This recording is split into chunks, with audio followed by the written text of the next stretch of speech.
在昨天，习近平主席亲切会见了尤努斯教授。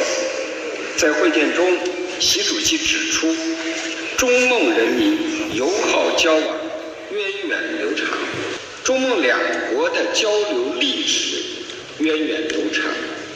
中国东晋时期的法显大师西行求法时，曾驻足孟加拉。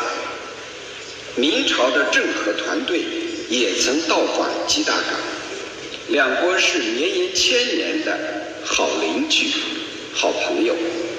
近年来，两国已建立全面战略合作伙伴关系，在经贸、基础设施、减贫等领域的合作取得了丰硕的成果，树立了国与国之间，尤其是全球南方国家间友好交往与互利合作的典范。尤努斯教授和习近平主席会谈时，也在全球南方团结自强、构建人类命运共同体等方面达成重要共识。北京大学愿在教育、人文等相关领域，正如何书记所言，北京大学与孟加拉高等教育界保持着长期友好的合作关系。我们也将进一步成为深化两国友谊和全面合作的参与者、推动者和见证者。下面举行尤努斯阁下北京大学名誉博士授予仪式。穆罕默德·尤努斯教授1940年6月28日，尤努斯教授在小额信贷、社会企业和环境危机的应对等方面的研究与实践，开创了新的领域。他提出的理念和方法，也为全球社会企业的发展奠定了重要的基础。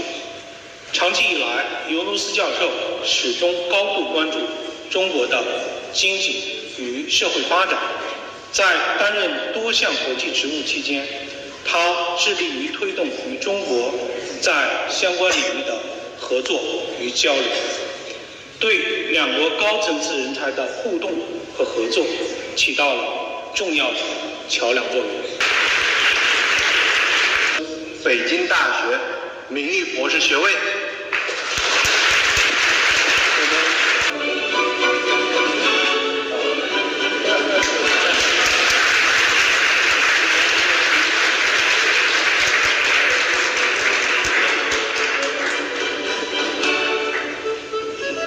代表为尤努斯教授献花。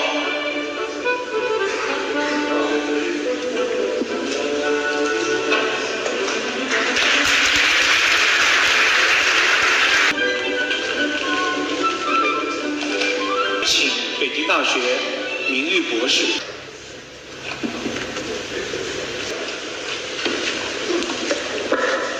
I'm just overwhelmed. I don't know where to begin. I always felt at home in an academic environment. I always felt this is where I belong to. And being in that environment again makes me feel the feeling of being at home. Peking University is my home.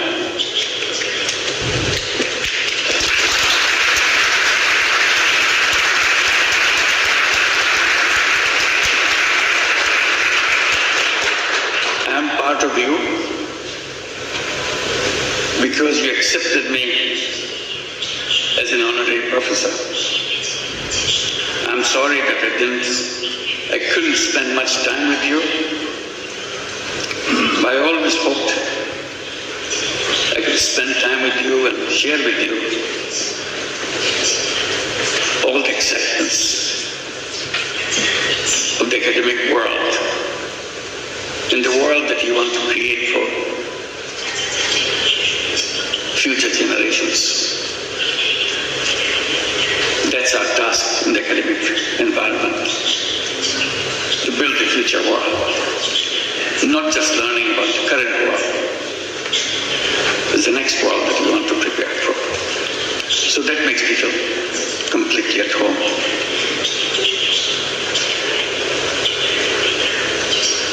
Your Excellency, Pu Guangchai, and Mr. Kong Chuan, esteemed deans and faculty members, distinguished dignitaries, officials and guests, and my dear students, ladies and gentlemen. It is with great humility and profound gratitude that I stand before you today in this prestigious institution, Peking University, the center of knowledge, wisdom, innovation, and excellence. To receive an honorary doctorate from such an esteemed university is a great honor for anyone. And I feel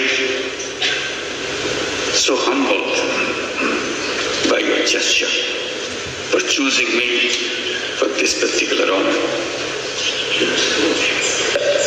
This recognition once again reminds me of my commitment to work for realizing the dreams of the millions of youths who were the vanguards of the transformational changes in Bangladesh just last year. Their vision to establish a new Bangladesh in place of the Bangladesh that we had until last year.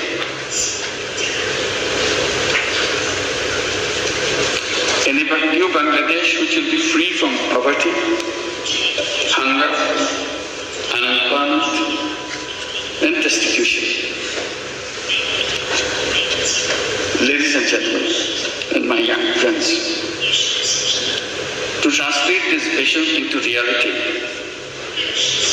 we are embarked on a series of reforms to make governance transparent and democratic, to ensure economic policies which are inclusive, and to guarantee that every individual has equal opportunity to flourish. Our reform initiatives are at the top of our priority. Our goal is definite. Our work plan is exhaustive. For building a stronger and more resilient Bangladesh, we emphasize economic transformation through entrepreneurship, greater investment in education and technology, and a stronger international cooperation.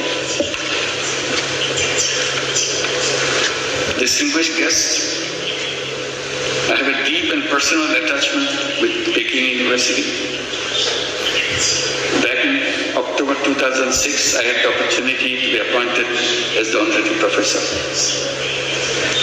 To me, today's conferment is more than a personal honor. I see this as a recognition,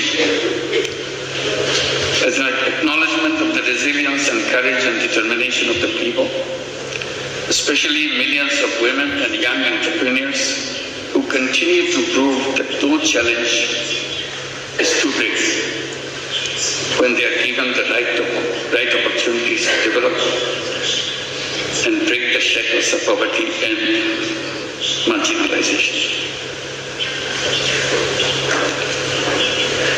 Throughout my journey, from being an economist to founding Grameen Bank, from pioneer microfinance to advocating social business, my core belief has remained the same. People are not poor because they lack of skill or ambition. They are poor because the economic system has never given them a fair chance. So poverty is not because of something lacking in the person. It's not their fault. It's the fault of the system that we built for ourselves. That causes poverty. That causes all the problems for human beings by wrong thinking. And I blame myself for being part of that institution, academic institution, where we pass on this wrong knowledge to this next generation. So I plead guilty that we have not been able to change those ideas, wrong ideas, which make people suffer. So my struggle has always been to go back, to find out the faults in the system that we promote, we teach the young generation, so that we do not repeat the same thing for the next generation.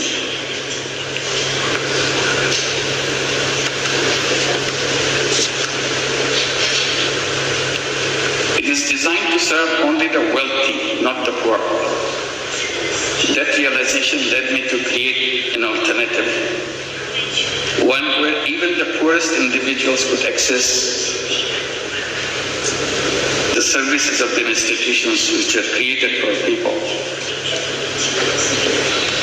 I've been promoting the idea to let the young people come to the universities, get good degrees from good institutions, and then go to the job market to become job seekers. I have been telling that this is a wrong idea. Human beings are not born to become job seekers. Job is a wrong idea. Human beings are creative beings. They enjoy doing creative things. Job is a negation of creativity. Job forces you to do things what your supervisors want you to do. Job is a continuation of the tradition of slavery. Human beings are not fit for slavery. Human beings are independent beings. So I keep on promoting the idea that all human beings are born as entrepreneurs, not job seekers.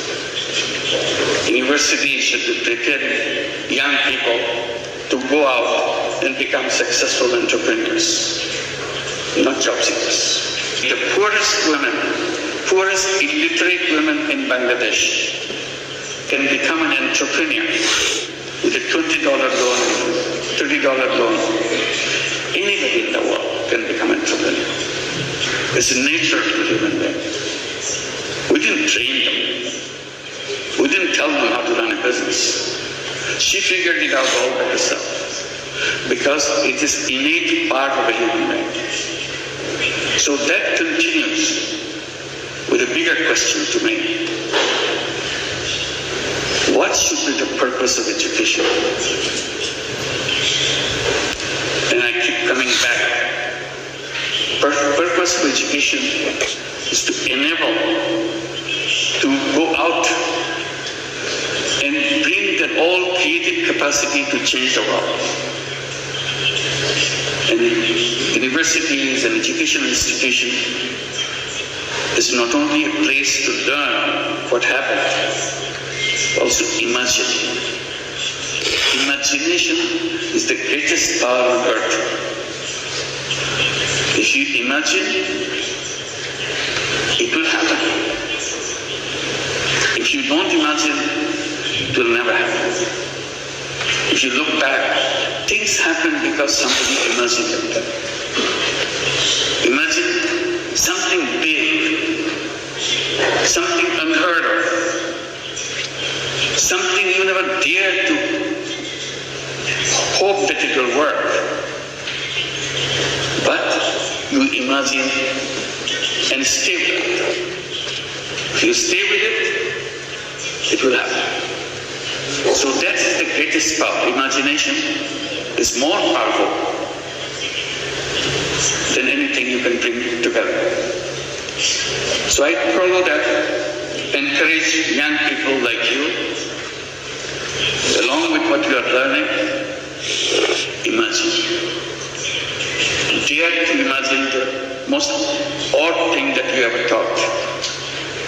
Most necessary thing, the thing it has to be done. At the moment it looks odd, at the moment it looks impossible. The human journey is about making impossible possible. That's our journey. And we can make that happen.